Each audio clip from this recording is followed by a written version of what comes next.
ਤਾਂ ਅਸੀਂ ਬੱਚੇ ਤੋਂ ਨਾ ਕੋਈ ਪੈਸੇ ਵੀਜ਼ਾ ਲੱਗਣ ਤੋਂ ਪਹਿਲਾਂ ਲਵਾਂਗੇ, ਨਾ ਕੋਈ ਪੈਸੇ ਵੀਜ਼ਾ ਲੱਗਣ ਤੋਂ ਬਾਅਦ ਦੇ ਵਿੱਚ ਲਵਾਂਗੇ।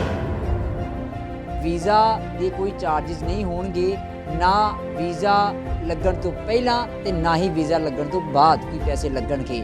ਭਾਜੀ ਮੈਂ ਬਿਲਕੁਲ ਠੀਕ ਕਿਹਾ ਕਿ ਗਲਤ ਕਿਹਾ? ਬਿਲਕੁਲ ਜੀ, ਤੁਸੀਂ 100% ਸਹੀ ਕਿਹਾ।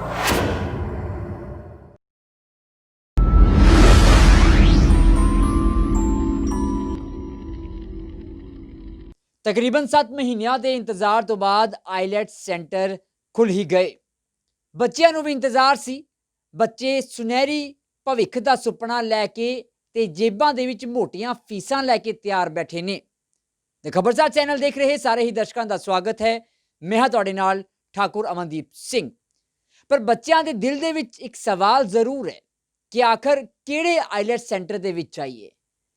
ਇਸ ਗੱਲ ਦਾ ਜਵਾਬ ਲਵਾਂਗੇ। ਸਾਡੇ ਨਾਲ ਮੌਜੂਦ ਨੇ BSBW ਦੇ ਡਾਇਰੈਕਟਰ ਮਿਸਟਰ ਸੁਨੀਲ ਚੌਧਰੀ। ਸਭ ਤੋਂ ਪਹਿਲਾਂ ਸਵਾਗਤ ਕਰਾਂਗੇ ਭਾਜੀ, ਬਹੁਤ ਸਵਾਗਤ ਹੈ ਦ ਖਬਰਸਾਰ ਤੇ। Thank you so much sir. ਭਾਜੀ ਮੇਰਾ ਸਭ ਤੋਂ ਪਹਿਲਾ ਸਵਾਲ ਕਿ ਅੱਜ ਕੱਲ੍ਹ ਹਰ ਗਲੀ ਮਹੱਲੇ ਦੇ ਵਿੱਚ, ਹਰ ਨੁੱਕੜ ਤੇ, ਹਰ ਚੌਰਾਹੇ ਤੇ ਆਈਲੈਟਸ ਸੈਂਟਰ ਖੁੱਲ੍ਹੇ ਹੋਏ ਨੇ। ਤੁਸੀਂ ਵੀ ਆਈਲੈਟਸ ਕਰਵਾਉਂਦੇ ਹੋ, ਬੱਚਾ ਤੁਹਾਡੇ ਕੋਲ ਆਈਲੈਟਸ ਕਰਨ ਕਿਉਂ ਆਵੇ? ਦੇਖੋ ਠਾਕੁਰ ਜੀ, ਤੁਹਾਡੀ ਗੱਲ ਬਿਲਕੁਲ ਸਹੀ ਹੈ ਕਿ ਗਲੀ ਗਲੀ ਆਇਲ ਸੈਂਟਰ ਖੁੱਲ੍ਹੇ ਹੋਏ ਆ। ਸਾਡੇ ਕੋਲ ਆਇਲਸ ਕਰਨ ਬੱਚਾ, ਪਹਿਲਾਂ ਤਾਂ ਮੈਂ ਕਹੂੰਗਾ ਸਾਡੇ ਕੋਲ ਆਇਲਸ ਕਰਨ ਉਹ ਬੱਚਾ ਆਵੇ ਜਿਹੜਾ ਵਾਕਈ ਪੜ੍ਹਨਾ ਚਾਹੁੰਦਾ ਹੈ ਅਤੇ ਬੈਂਡ ਲੈਣਾ ਚਾਹੁੰਦਾ ਹੈ। ਅਤੇ ਦੂਜੀ ਚੀਜ਼ ਹੈਗੀ ਹੈ ਕਿ ਸਾਡੇ ਕੋਲ ਆਇਲਸ ਕਰਨ ਬੱਚਾ ਅਗਰ ਆਉਂਦਾ ਹੈ ਤਾਂ ਉਹਨੂੰ ਅਸੀਂ ਉਹ ਟ੍ਰੇਨਰ ਪ੍ਰੋਵਾਈਡ ਕਰਦੇ ਹਾਂ। ਪਹਿਲਾਂ ਤਾਂ ਸਾਡੇ ਕੁਆਲਿਟੀ ਐਜੂਕੇਸ਼ਨ ਹੈ ਜੀ। ਸਾਡੇ ਟ੍ਰੇਨਰਸ ਜਿਹੜੇ ਹੈਗੇ ਆ highly qualified and trained trainer ਹੈਗੇ, ਜਿਨ੍ਹਾਂ ਨੇ ਖੁਦ ਆਇਲਸ ਦਾ ਪੇਪਰ ਦਿੱਤਾ ਹੈ। ਔਰ ਸਾਡੇ ਕੋਲ ਜਿੰਨੇ ਵੀ ਟ੍ਰੇਨਰ ਹੈ ਉਹ 8 ਬੈਂਡ ਹੋਲਡਰ ਟ੍ਰੇਨਰ ਹੈਗੇ ਆ, ਜਿਨ੍ਹਾਂ ਦੇ ਖੁਦ ਦੇ ਆਇਲਸ ਦੇ ਵਿੱਚ 8 ਬੈਂਡ ਆਏ ਹੋਏ ਆ। ਉਸ ਤੋਂ ਨੀਚੇ ਦਾ ਸਾਡੇ ਕੋਲ ਕੋਈ ਟ੍ਰੇਨਰ ਨਹੀਂ ਹੈਗਾ, ਕਿਉਂਕਿ ਜਿਹੜਾ ਸਾਡਾ ਮੈਥਡ ਹੈ ਪੜ੍ਹਾਉਣ ਦਾ ਉਹ ਅੱਜ ਵੀ ਇੱਕ ਸਕੂਲ ਵਾਂਗ ਹੈ। ਕਿਉਂਕਿ ਸਾਡਾ ਜਿਹੜਾ ਆਇਲਸ ਇੰਸਟੀਚਿਊਟ ਹੈ, ਅਸੀਂ ਉਹਦਾ ਨਾਮ ਵੀ ਐਲੀਟ ਸਕੂਲ ਰੱਖਿਆ ਹੋਇਆ। ਲੋਕੀ ਸੌਖੀ ਭਾਸ਼ਾ 'ਚ ਉਹਨੂੰ ਇਲਾਈਟ ਸਕੂਲ ਕਹਿੰਦੇ ਆ। ਸਕੂਲ ਰੱਖਣ ਦਾ ਮਕਸਦ ਸਾਡਾ ਇਹ ਸੀ ਕਿ ਜੋ ਅਸੀਂ ਸਕੂਲ ਵਿੱਚੋਂ ਸਿੱਖਿਆ, ਮੈਂ ਲੁਧਿਆਣਾ ਦੇ RS ਮਾਡਲ ਸਕੂਲ ਦੇ ਵਿੱਚ ਪੜ੍ਹਿਆ, ਤਾਂ ਸਾਡੇ ਸਕੂਲ ਦਾ ਜਿਹੜਾ ਸਿਸਟਮ ਸੀਗਾ ਉਹ ਸਿਰਫ ਤੇ ਸਿਰਫ ਇੱਕੋ ਚੀਜ਼ 'ਤੇ ਉਹਨਾਂ ਦਾ ਫੋਕਸ ਹੁੰਦਾ ਸੀ, ਪੜ੍ਹਾਈ ਅਤੇ ਸਿਰਫ ਪੜ੍ਹਾਈ। ਸੋ ਉਹੀ ਚੀਜ਼ ਜੋ ਅਸੀਂ ਸਿੱਖੀ ਹੈ ਅਸੀਂ ਆਪਣੇ ਇੰਸਟੀਚਿਊਟ ਦੇ ਵਿੱਚ ਵੀ ਉਹੀ ਇੰਪਲੀਮੈਂਟ ਕਰਦੇ ਹਾਂ। ਸਾਡੇ ਕੋਲ ਕਲਾਸ ਸਾਈਜ਼ ਬਹੁਤ ਛੋਟਾ ਹੁੰਦਾ ਕਿਉਂਕਿ ਸਾਡਾ ਫੋਕਸ ਬੱਚੇ ਦੇ ਰਿਜ਼ਲਟ 'ਤੇ ਹੈ। ਆਇਲਸ ਬੱਚਾ ਕਰਨ ਕਿਉਂ ਆਉਂਦਾ ਹੈ? ਆਇਲਸ ਕਰਕੇ ਉਹਨੇ ਬਾਹਰ ਜਾਣਾ ਹੈ। ਜੇ ਕਿਸੇ ਬੱਚੇ ਦੇ ਬੈਂਡ ਹੀ ਨਾ ਆਏ ਤਾਂ ਉਹਦਾ ਬਾਹਰ ਜਾਣ ਦਾ ਸੁਪਨਾ ਕਿੱਦਾਂ ਪੂਰਾ ਹੋਊਗਾ? ਸੋ ਸਾਡਾ ਫੋਕਸ ਹੈ ਬੱਚੇ ਦਾ ਆਇਲਸ ਦਾ ਜਿਹੜਾ ਰਿਜ਼ਲਟ ਹੈ ਉਹ ਆਵੇ, ਬੱਚਾ ਬੈਂਡ ਲਵੇ ਅਤੇ ਬਾਹਰ ਜਾਵੇ। ਜਿੱਦਾਂ ਤੁਸੀਂ ਗੱਲ ਕੀਤੀ ਕਿ ਗਲੀ ਗਲੀ ਦੇ ਵਿੱਚ ਆਇਲ ਸੈਂਟਰ ਖੁੱਲ੍ਹੇ ਹੋਏ ਆ, ਬਹੁਤ ਸਾਰੇ ਸੈਂਟਰ ਤੁਹਾਨੂੰ ਇੱਦਾਂ ਦੇ ਵੀ ਮਿਲ ਜਾਣਗੇ ਕਿ ਜਿੱਥੇ ਪੜ੍ਹਾਉਣ ਵਾਲੇ ਜਿਹੜੇ ਟ੍ਰੇਨਰ ਹੈ ਜਾਂ ਤਾਂ ਉਹਨਾਂ ਨੇ ਕਦੇ ਆਇਲਸ ਅਟੈਂਪਟ ਹੀ ਨਹੀਂ ਕੀਤਾ। ਅਗਰ ਆਇਲਸ ਅਟੈਂਪਟ ਕੀਤਾ ਹੈ ਤਾਂ ਉਹਨਾਂ ਦੇ ਖੁਦ ਦੇ 6 ਜਾਂ 6.5 ਬੈਂਡ ਮੁਸ਼ਕਿਲ ਨਾਲ ਹੈ। ਜਿਹਦੇ ਆਪਣੇ 6 ਬੈਂਡ ਹੈ ਉਹ ਇੱਕ ਬੱਚੇ ਨੂੰ, ਜਿਹਨੇ ਚੰਗੀ ਯੂਨੀਵਰਸਿਟੀ ਦੇ ਵਿੱਚ ਪੜ੍ਹਨ ਜਾਣਾ ਹੈ, ਜਿਹਨੂੰ 7 ਬੈਂਡ ਚਾਹੀਦੇ ਹੈ, ਤਾਂ ਜਿਹਦੇ ਆਪਦੇ 6 ਬੈਂਡ ਹੈ ਉਸ ਬੱਚੇ ਨੂੰ 7 ਬੈਂਡ ਤੱਕ ਕਿੱਦਾਂ ਲੈ ਕੇ ਜਾਏਗਾ? ਭਾਈ ਲੇਕਿਨ ਸਵਾਲ ਇਹ ਵੀ ਹੈ ਕਿ ਬੱਚਿਆਂ ਨੂੰ ਕਿਵੇਂ ਪਤਾ ਲੱਗੇ ਵੀ ਜਿਹਦੇ ਕੋਲੋਂ ਅਸੀਂ ਪੜ੍ਹਨਾ ਹੈ, ਟ੍ਰੇਨਰ ਸਾਡਾ ਜਿਹੜਾ ਹੈਗਾ ਉਹਦੇ ਬੈਂਡਸ ਕਿੰਨੇ ਨੇ? ਦੇਖੋ, ਜਦੋਂ ਬੱਚਾ ਇੰਸਟੀਚਿਊਟ ਦੇ ਵਿੱਚ ਇਨਕੁਆਇਰੀ ਲੈਣ ਜਾਂਦਾ ਹੈ, ਰਿਸੈਪਸ਼ਨ 'ਤੇ ਜਾਂਦਾ ਹੈ, ਤਾਂ ਇਹ ਬੱਚੇ ਦਾ ਰਾਈਟ ਬਣਦਾ ਹੈ ਬੱਚਾ ਉੱਥੇ ਜਾ ਕੇ ਪੁੱਛੇ ਕਿ ਜਿਹੜੇ ਟ੍ਰੇਨਰ ਨੇ ਮੈਨੂੰ ਪੜ੍ਹਾਉਣਾ ਹੈ ਉਹਦੇ ਆਪ ਦੇ ਕਿੰਨੇ ਬੈਂਡ ਹੈ, ਉਹਨੇ ਖੁਦ ਆਇਲਸ ਅਟੈਂਪਟ ਕੀਤਾ ਵੀ ਹੈ ਜਾਂ ਨਹੀਂ। ਅਗਰ ਕੀਤਾ ਹੈ ਤਾਂ ਤੁਸੀਂ ਮੈਨੂੰ ਉਹਨਾਂ ਦਾ ਸਕੋਰ ਕਾਰਡ ਦਿਖਾ ਦਿਓ। ਅਗਰ ਸਕੋਰ ਕਾਰਡ ਬੱਚਾ ਦੇਖ ਲੈਂਦਾ ਹੈ ਤਾਂ ਬੱਚੇ ਦਾ ਵੀ ਯਕੀਨ ਪੱਕਾ ਹੋ ਜਾਂਦਾ ਹੈ। ਔਰ ਸਕੋਰ ਕਾਰਡ ਹੋਏਗਾ ਤਾਂ ਉਸ ਟੀਚਰ ਦਾ ਨਾ ਜਾਂ ਟ੍ਰੇਨਰ ਦਾ ਜਿਹਨੇ ਆਪ ਅਟੈਂਪਟ ਕੀਤਾ ਹੋਏਗਾ, ਜਿਹਦੇ ਬੈਂਡ ਹੋਣਗੇ ਉਹਦਾ ਹੀ ਸਕੋਰ ਕਾਰਡ ਹੋਏਗਾ। ਭਾਈ ਲੇਕਿਨ ਤੁਹਾਨੂੰ ਲੱਗਦਾ ਕਿ ਬੱਚੇ ਪੁੱਛ ਸਕਦੇ ਨੇ? ਕਿਉਂਕਿ ਬੱਚਿਆਂ ਦੇ ਵਿੱਚ ਇੱਕ ਡਰ, ਇੱਕ ਸਹਿਮ ਜਿਹਾ ਹੁੰਦਾ ਵੀ ਅਸੀਂ ਸਵਾਲ ਕਿਵੇਂ ਕਰੀਏ, ਹਾਲਾਂਕਿ ਪੈਸੇ ਉਹਨਾਂ ਨੇ ਖਰਚਣੇ ਹੁੰਦੇ ਆ। ਦੇਖੋ, ਬਿਲਕੁਲ ਤੁਹਾਡੇ ਸਵਾਲ ਦਾ ਜਵਾਬ ਤੁਸੀਂ ਆਪ ਹੀ ਦੇਤਾ। ਜਦੋਂ ਬੱਚੇ ਨੇ ਪੈਸੇ ਖਰਚਣੇ ਆ ਤਾਂ ਬੱਚਾ ਪੁੱਛ ਸਕਦਾ ਹੈ। ਜੇ ਇੰਸਟੀਚਿਊਟ ਉਹਨੂੰ ਇਹ ਚੀਜ਼ ਨਹੀਂ ਦਿਖਾਉਂਦਾ, ਉਹਦੇ ਸਵਾਲਾਂ ਦੇ ਜਵਾਬ ਪ੍ਰੋਪਰ ਨਹੀਂ ਦੇ ਪਾਉਂਦਾ, ਤਾਂ ਬੱਚੇ ਕੋਲ ਹੋਰ ਹਜ਼ਾਰਾਂ ਇੰਸਟੀਚਿਊਟ ਹੈ, ਬੱਚਾ ਜਿੱਥੇ ਮਰਜ਼ੀ ਚਲਾ ਜਾਵੇ। ਉਹੀ ਗੱਲ ਆ ਗਈ, ਹਰ ਗਲੀ ਮਹੱਲੇ 'ਚ ਇੰਸਟੀਚਿਊਟ ਬਹੁਤ ਨੇ। ਅਤੇ ਮੈਂ ਅਗਲਾ ਸਵਾਲ ਕਰਾਂਗਾ। ਸਵਾਲ ਇਹ ਆਉਂਦਾ ਹੈ, ਕਈ ਇੰਸਟੀਚਿਊਟਸ ਵਾਲੇ ਕਹਿੰਦੇ ਨੇ ਤੁਸੀਂ ਟੈਨਸ਼ਨ ਨਾ ਲਓ, ਸਾਡੇ ਕੋਲ ਆਈਲੈਟਸ ਵਾਲੇ ਬੰਦੇ ਹੈਗੇ ਨੇ। ਤੁਸੀਂ ਵੀ ਬੰਦੇ ਰੱਖੇ ਨੇ ਆਈਲੈਟਸ ਵਾਲੇ? ਦੇਖੋ, ਜਿਹੜੇ ਕਹਿੰਦੇ ਆ ਕਿ ਟੈਨਸ਼ਨ ਨਾ ਲਓ, ਸਭ ਤੋਂ ਜ਼ਿਆਦਾ ਟੈਨਸ਼ਨ ਤੁਹਾਨੂੰ ਉੱਥੇ ਹੀ ਲੈਣੀ ਚਾਹੀਦੀ ਹੈ, ਕਿਉਂਕਿ ਅੱਜ ਨਹੀਂ ਗੱਲ ਉਹ ਤੁਹਾਨੂੰ ਬਹੁਤ ਵੱਡੀ ਟੈਨਸ਼ਨ ਦੇਣ ਵਾਲੇ ਆ। ਜਿੱਦਾਂ ਤੁਸੀਂ ਗੱਲ ਕੀਤੀ ਬੰਦਿਆਂ ਦੀ, ਤਾਂ ਇੱਦਾਂ ਦਾ ਕੋਈ ਸਿਸਟਮ ਪ੍ਰੈਕਟਿਸ ਦੇ ਵਿੱਚ ਨਹੀਂ ਹੈਗਾ ਕਿ ਕੋਈ ਕਿਸੇ ਦੀ ਜਗ੍ਹਾ 'ਤੇ ਜਾ ਕੇ ਆਇਲਸ ਦਾ ਪੇਪਰ ਦੇ ਸਕੇ ਜਾਂ ਕਿਸੇ ਦੇ ਕੋਲ ਕੋਈ ਹੋਰ ਤਰੀਕਾ ਹੋਵੇ। ਆਇਲਸ ਨੂੰ ਆਇਲਸ ਦਾ ਪੇਪਰ ਕਲੀਅਰ ਕਰਨ ਦਾ ਸਿਰਫ ਤੇ ਸਿਰਫ ਇੱਕੋ ਹੀ ਤਰੀਕਾ ਹੈ, ਹੂੰ। ਕਿਉਂਕਿ ਆਇਲਸ ਇੱਕ ਲੈਂਗੁਏਜ ਦਾ ਟੈਸਟ ਹੈ, ਇੰਗਲਿਸ਼ ਲੈਂਗੁਏਜ ਦਾ ਟੈਸਟ ਹੈ।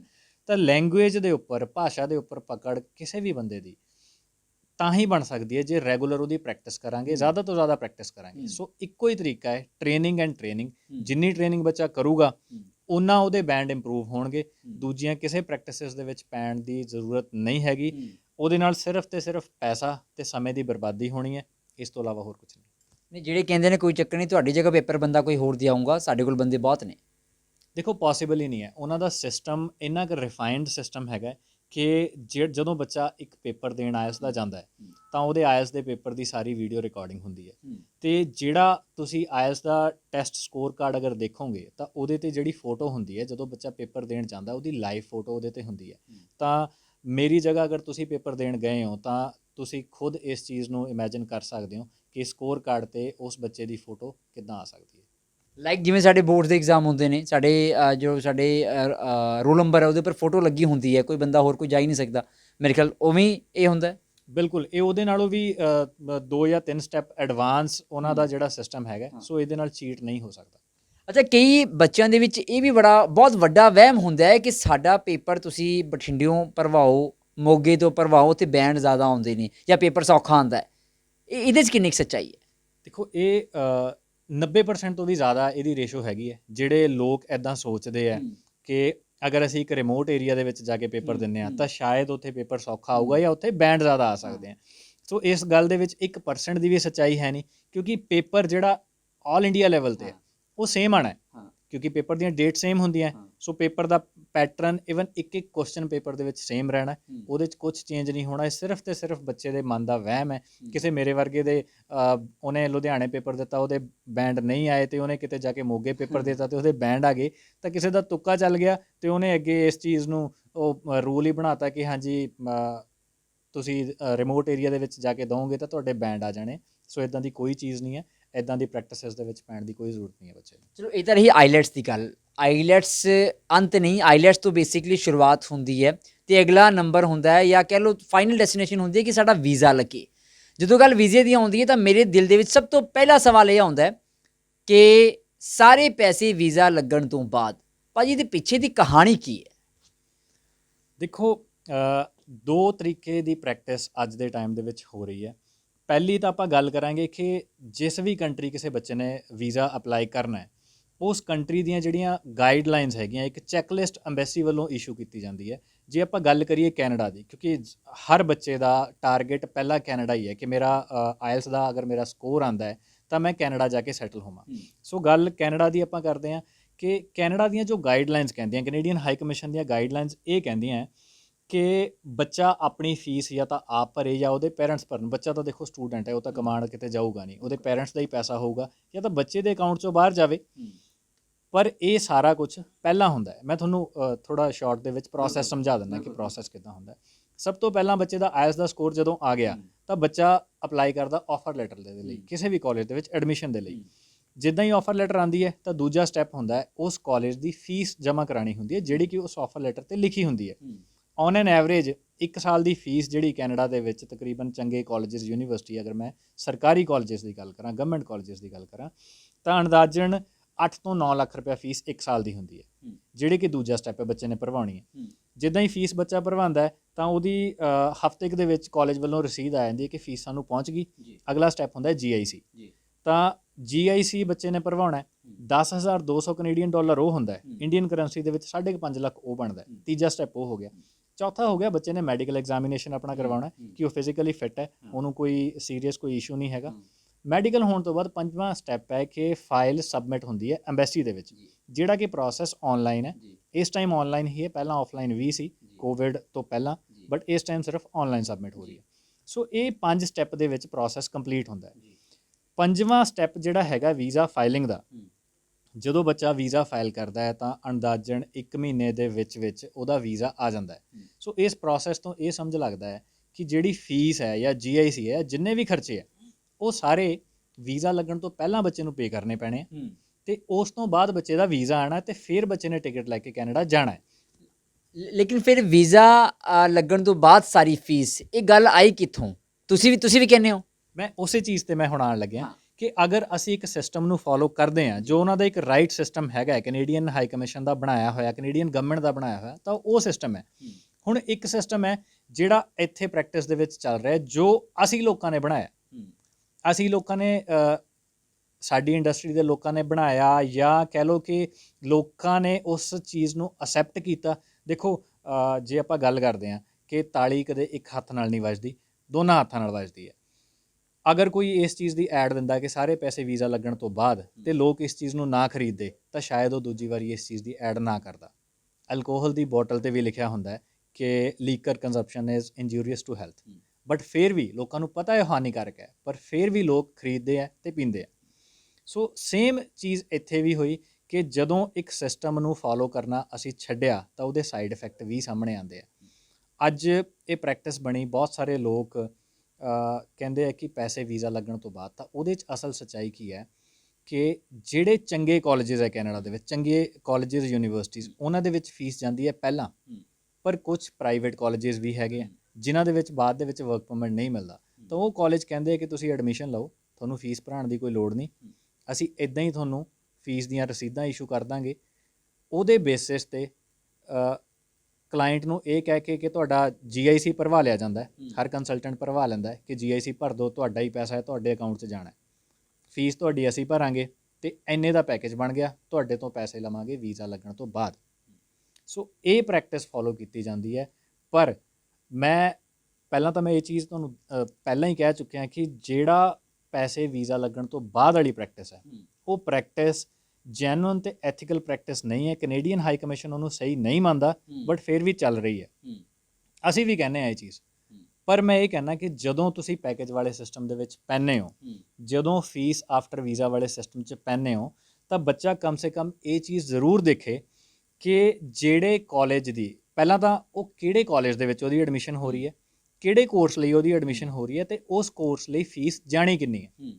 ਇਹ ਨਾ ਹੋਵੇ ਕਿ ਉਹ 'ਚ ਫੀਸ ਬੱਚੇ ਦੀ ਜਾਣੀ ਹੈ 9 ਲੱਖ ਰੁਪਇਆ ਜਾਂ 10 ਲੱਖ ਰੁਪਇਆ, ਅਤੇ ਉਹਦਾ ਪੈਕੇਜ ਉਹਦੇ ਨਾਲ ਕੀਤਾ ਜਾ ਰਿਹਾ 18 ਲੱਖ ਦਾ ਜਾਂ 20 ਲੱਖ ਦਾ।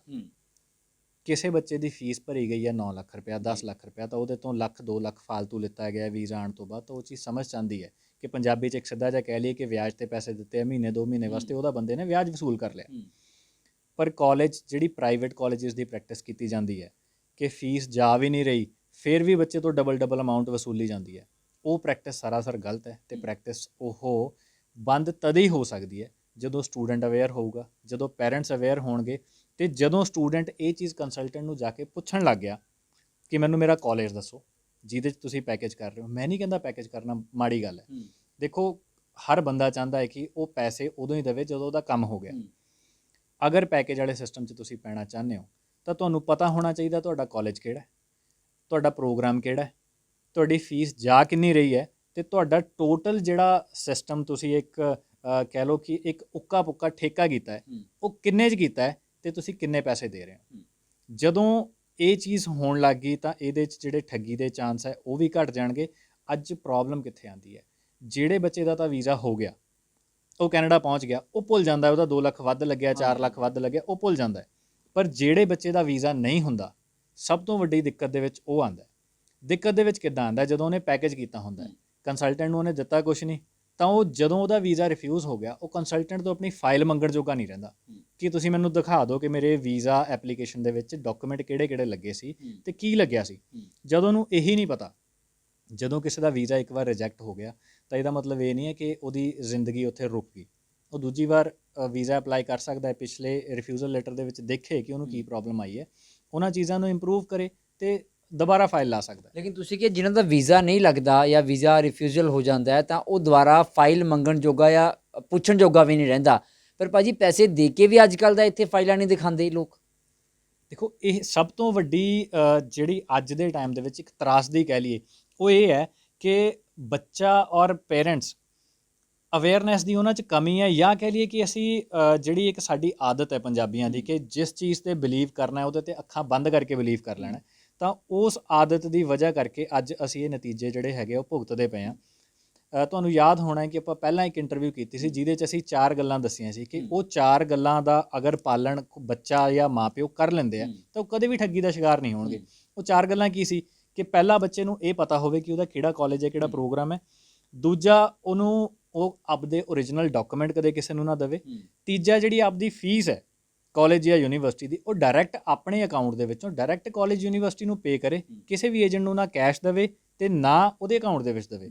ਤੇ ਚੌਥੀ ਗੱਲ ਸੀਗੀ ਕਿ ਜਦੋਂ ਉਹਦਾ ਵੀਜ਼ਾ ਫਾਈਲ ਹੋ ਰਿਹਾ ਹੈ, ਉਹ ਕੋਲ ਬੈਠੇ ਤੇ ਕੋਲ ਬੈਠ ਕੇ ਕਵੇ ਕਿ ਮੈਨੂੰ ਦਿਖਾਓ ਮੇਰੀ ਫਾਈਲ, ਮੈਨੂੰ ਚੈੱਕ ਕਰਾਓ, ਮੇਰੀ ਫਾਈਲ ਦੀ ਮੈਨੂੰ ਕਾਪੀ ਦੇ ਦਿਓ ਸਬਮਿਟ ਕਰਨ ਤੋਂ ਬਾਅਦ, ਤਾਂ ਕਿ ਉਹਦੇ ਕੋਲ ਰਿਕਾਰਡ ਰਵੇ। ਉਹ ਇਸੇ ਕਰਕੇ ਸੀ ਕਿ ਜਦੋਂ ਉਹਦੇ ਕੋਲ ਰਿਕਾਰਡ ਹੋਏਗਾ, ਮੰਨ ਲਓ ਉਹਦਾ ਕਿਤੇ ਕਿਸੇ ਬੱਚੇ ਦਾ ਪ੍ਰੋਫਾਈਲ ਵੀਕ ਹੈ, ਉਹਦਾ ਰਿਫਿਊਜ਼ ਹੋ ਗਿਆ ਇੱਕ ਵਾਰੀ, ਤਾਂ ਦੂਜੀ ਵਾਰ ਅਗਰ ਉਹ ਕਿਸੇ ਕੋਲ ਫਾਈਲ ਲੈਣ ਜਾਂਦਾ ਹੈ ਤਾਂ ਉਹਦੇ ਕੋਲ ਉਹਦੀ ਫਾਈਲ ਦਾ ਰਿਕਾਰਡ ਹੋਵੇ। ਅੱਜ ਸਭ ਤੋਂ ਵੱਡੀ ਦਿੱਕਤ ਇਹ ਆਉਂਦੀ ਹੈ, ਜਦੋਂ ਇੱਕ ਵਾਰੀ ਰਿਫਿਊਜ਼ ਹੋ ਗਿਆ ਤਾਂ ਬੱਚਾ ਕਹਿੰਦਾ ਮੈਂ ਦੂਜੇ ਕੰਸਲਟੈਂਟ ਕੋਲ ਜਾਵਾਂ, ਤਾਂ ਉਹਨੂੰ ਇਹ ਨਹੀਂ ਪਤਾ ਹੁੰਦਾ ਉਹਦੀ ਪਿਛਲੀ ਫਾਈਲ ਦੇ ਵਿੱਚ ਲੱਗਿਆ ਕੀ ਹੈ।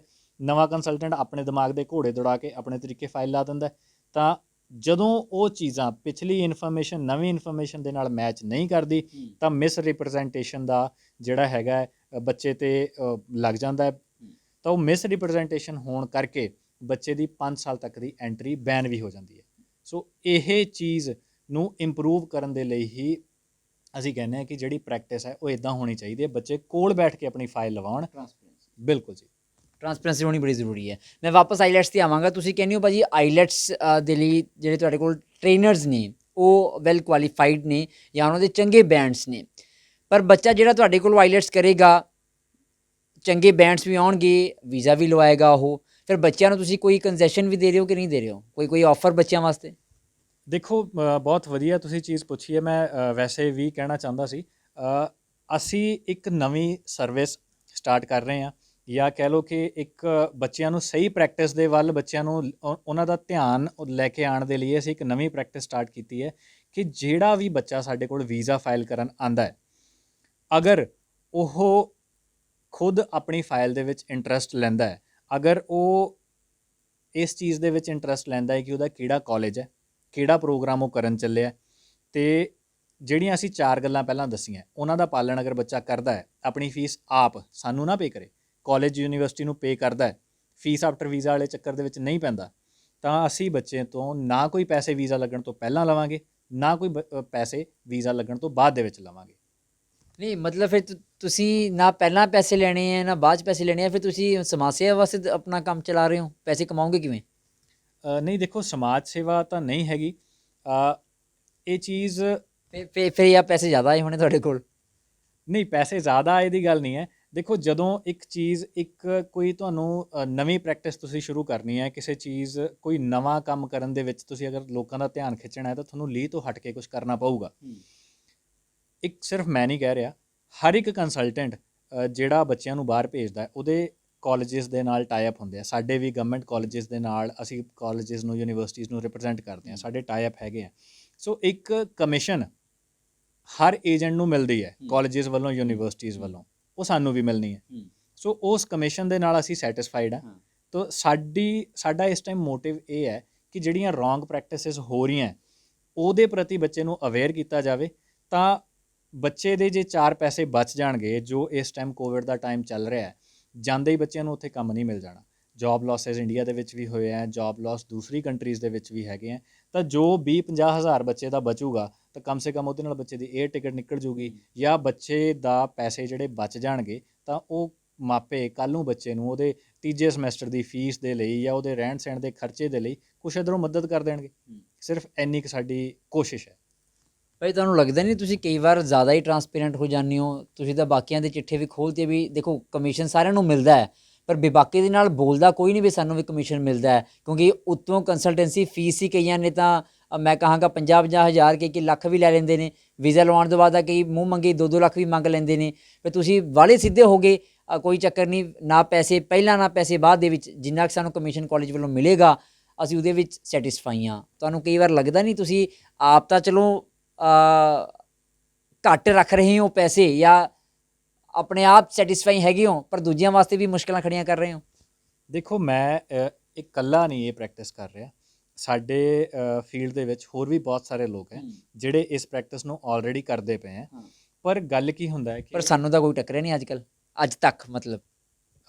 ਸ਼ਾਇਦ ਤੁਸੀਂ ਕਹਿ ਲਓ ਕਿ ਇਹ ਉਹਨਾਂ ਬੰਦਿਆਂ ਦੀ ਬਦਕਿਸਮਤੀ ਹੈ ਕਿ ਉਹਨਾਂ ਦੀ ਜਿਹੜੀ ਮਸ਼ਹੂਰੀ ਹੈ ਤੁਹਾਡੇ ਤੱਕ ਨਹੀਂ ਪਹੁੰਚੀ। ਪਰ ਚੰਗਾ ਕੰਮ ਕਰਨ ਵਾਲੇ, ਦੇਖੋ ਸਾਡੀ ਇੰਡਸਟਰੀ ਦੇ ਵਿੱਚ ਵੀ ਜੇ ਮੈਂ ਗੱਲ ਕਰਦਾ ਤਾਂ ਚੰਗਾ ਕੰਮ ਕਰਨ ਵਾਲੇ ਲੋਕ 70% ਹੈਗੇ ਆ, ਜਿਹੜਾ ਮਾੜਾ ਕੰਮ ਕਰਨ ਵਾਲੇ ਲੋਕ ਹੈ ਉਹ ਸਿਰਫ 30% ਹੈ। ਉਹ ਸਭ ਜਗ੍ਹਾ ਉਨੀ ਕੀ ਰੇਸ਼ੋ ਹੁੰਦੀ ਹੈ।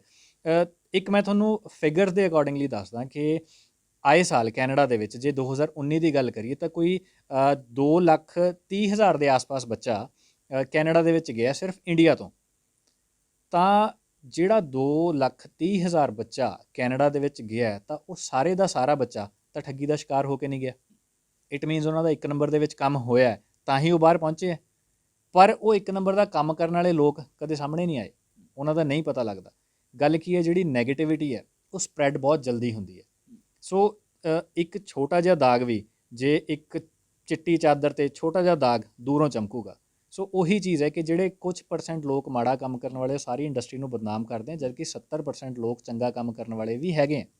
ਸੋ ਅਸੀਂ ਸਿਰਫ ਤੇ ਸਿਰਫ ਜੋ ਗਾਈਡਲਾਈਨਸ ਹੈ, ਜੋ ਐਕਚੁਅਲ ਪ੍ਰੈਕਟਿਸ ਹੈ, ਅਸੀਂ ਉਹਨੂੰ ਦੱਸਦੇ ਹਾਂ, ਉਹਨੂੰ ਪ੍ਰਮੋਟ ਕਰ ਰਹੇ ਹਾਂ ਤਾਂ ਕਿ ਐਕਚੁਅਲ ਪ੍ਰੈਕਟਿਸ ਹੀ ਵਧੇ ਅਤੇ ਲੋਕਾਂ ਦਾ ਸਾਡੀ ਇੰਡਸਟਰੀ 'ਤੇ ਔਰ ਸਾਡੇ 'ਤੇ ਫੇਥ ਪਹਿਲਾਂ ਨਾਲੋਂ ਜ਼ਿਆਦਾ ਵਧੇ। ਮੇਰੇ ਖਿਆਲ ਦੇ ਵਿੱਚ ਵਿਸ਼ਵਾਸ ਇਸ ਵੀਡੀਓ ਤੋਂ ਬਾਅਦ ਹੋਰ ਜ਼ਿਆਦਾ ਵਧੇਗਾ। ਲੇਕਿਨ ਆਪਣੇ ਆਪ ਦੇ ਵਿੱਚ ਬਹੁਤ ਵੱਡੀ ਗੱਲ ਹੈ, ਜਿਵੇਂ ਭਾਜੀ ਨੇ ਵੀ ਕਿਹਾ ਹੈ ਕਿ ਸਾਰੇ ਪੈਸੇ ਵੀਜ਼ਾ ਲੱਗਣ ਤੋਂ ਬਾਅਦ ਦੀ ਗੱਲ ਤਾਂ ਹੁੰਦੀ ਹੈ, ਪਰ ਜੇ ਤੁਸੀਂ ਆਈਲੈਟਸ ਕਰਦੇ ਹੋ ਇਹਨਾਂ ਕੋਲੋਂ ਤਾਂ ਤੇ ਵੀਜ਼ਾ ਵੀ ਲਵਾਉਂਦੇ ਹੋ ਤਾਂ ਵੀਜ਼ਾ ਦੇ ਕੋਈ ਚਾਰਜਿਸ ਨਹੀਂ ਹੋਣਗੇ, ਨਾ ਵੀਜ਼ਾ ਲੱਗਣ ਤੋਂ ਪਹਿਲਾਂ ਤੇ ਨਾ ਹੀ ਵੀਜ਼ਾ ਲੱਗਣ ਤੋਂ ਬਾਅਦ ਕੋਈ ਪੈਸੇ ਲੱਗਣਗੇ। ਭਾਜੀ ਮੈਂ ਬਿਲਕੁਲ ਠੀਕ ਕਿਹਾ ਕਿ ਗਲਤ ਕਿਹਾ? ਬਿਲਕੁਲ ਜੀ, ਤੁਸੀਂ 100% ਸਹੀ ਕਿਹਾ। ਸਾਡੇ ਨਾਲ ਗੱਲਬਾਤ ਕਰਨ ਲਈ ਬਹੁਤ ਬਹੁਤ ਧੰਨਵਾਦ। Thank you so much. ਮੇਰੇ ਖਿਆਲ ਦੇ ਵਿੱਚ ਬਹੁਤ ਵੱਡੀ ਗੱਲ ਹੈ, ਅਤੇ ਜੇ ਤੁਹਾਨੂੰ ਇਹ ਜਾਣਕਾਰੀ ਸਹੀ ਲੱਗੇ, ਤਸੱਲੀ ਹੋਵੇ, ਵਿਸ਼ਵਾਸ ਹੋਵੇ ਤਾਂ ਜ਼ਰੂਰ BSBW ਕਰੀਅਰ ਬਿਲਡਰਸ ਦੇ ਨਾਲ ਸੰਪਰਕ ਕਰੋ, ਕਿਉਂਕਿ ਮੇਰੇ ਖਿਆਲ ਦੇ ਵਿੱਚ ਇੰਨਾ ਸਿੱਧਾ ਜਵਾਬ ਕੋਈ ਬੰਦਾ ਦਿੰਦਾ ਹੈ, ਅੱਜ ਕੱਲ੍ਹ ਤਾਂ ਉਹ ਵੀ ਨਹੀਂ ਦਿੰਦਾ। ਕੈਮਰਾ ਪਰਸਨ ਮਨੋਜ ਦੇ ਨਾਲ ਠਾਕੁਰ ਅਮਨਦੀਪ ਸਿੰਘ ਦੇ ਖਬਰਸਾਰ, ਚੰਡੀਗੜ੍ਹ।